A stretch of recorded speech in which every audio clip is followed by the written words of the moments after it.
आप सोचिए कि अमेरिका, यूक्रेन, यूरोप और G7 के देश भारत से लगातार रिक्वेस्ट कर रहे थे कि हम रशिया के साथ ट्रेड ना करें, रशिया से कम क्वांटिटी में ऑयल और कम क्वांटिटी में गैस परचेज करें और रशिया से गुड्स इंपोर्ट करना तो पूरी तरह से बंद कर दें, क्योंकि अगर भारत इसी तरह रशिया से कोई सामान परचेज करता रहेगा तो रशिया की इससे काफी कमाई होगी और रशिया उस पैसे से यूक्रेन के खिलाफ युद्ध लड़ेगा। अभी तक तो हम रशिया से वही चीज परचेज कर रहे थे जिसकी भारत के लोगों को जरूरत थी और ये वेस्टर्न देश उसी कमाई से डर गए थे।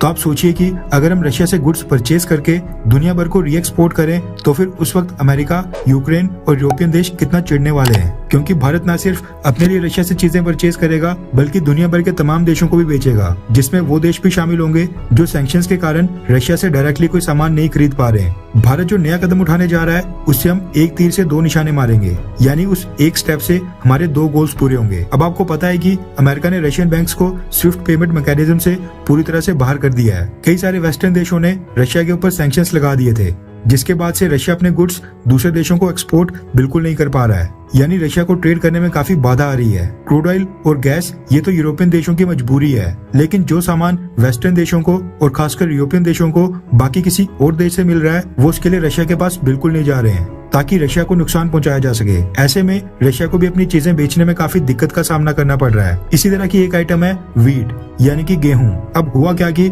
रशिया को गेहूं एक्सपोर्ट करने में काफी दिक्कतें आ रही थी। ऐसे में भारत ने रशिया से कांटेक्ट किया है और रशिया से गेहूं की सारी शिपमेंट उठाने का फैसला किया है, जिसके पीछे का कारण सुनकर अमेरिका, यूक्रेन और यूरोप के देश काफी हैरान होने वाले हैं। रेफरेंस के लिए आपकी स्क्रीन के ऊपर द स्टेट्समैन के आर्टिकल का स्क्रीनशॉट है, जिसके मुताबिक भारत अब रशिया से वीट परचेज करेगा, उसको प्रोसेस करेगा और फिर उसको रीसेल करके भारत अपने खुद के एक्सपोर्ट्स को बढ़ाने का काम करेगा। भारत ने इस साल पहले गेहूं के एक्सपोर्ट के ऊपर बैन लगाया था और फिर उसके बाद गेहूं के आटे के एक्सपोर्ट के ऊपर भी बैन लगा दिया था। उससे पहले साल 2018 में भारत ने एग्रीकल्चरल इंपोर्ट्स यानी दूसरे देशों से एग्रीकल्चरल गुड्स परचेज करने के ऊपर रिस्ट्रिक्शंस लगा दी थी ताकि भारत के अंदर डोमेस्टिक प्रोड्यूसर्स को सपोर्ट किया जा सके। उससे पहले साल 2017 से 18 में भारत ने विदेशों से $364 मिलियन के वीट इंपोर्ट किए थे, जिसमें से 23% हमने रशिया से परचेज किया था। अब हुआ क्या कि इस साल भारत में वीट की प्रोडक्शन थोड़ी कम हुई थी, जिसके चलते भारतीय सरकार ने वीट के एक्सपोर्ट के ऊपर बैन लगा दिया था। वहीं दूसरी तरफ रशिया को अपना वीट बेचने में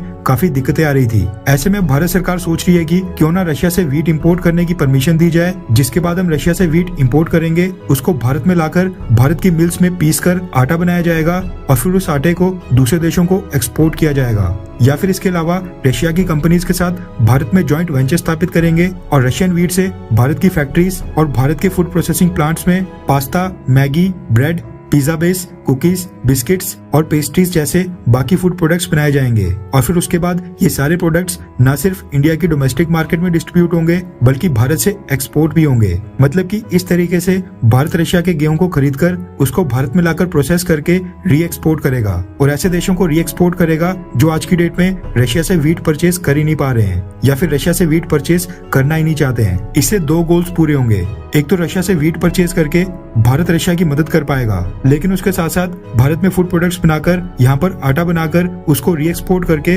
भारत कई मिलियन डॉलर्स कमा पाएगा। खैर, आपको क्या लगता है कि क्या रशिया से वीट इंपोर्ट करने का प्लान क्या बिल्कुल सही है, हाँ या फिर ना? इससे अमेरिका और यूरोपियन देश नाराज हो सकते हैं। नीचे कमेंट करके अपनी राय जरूर बताएं।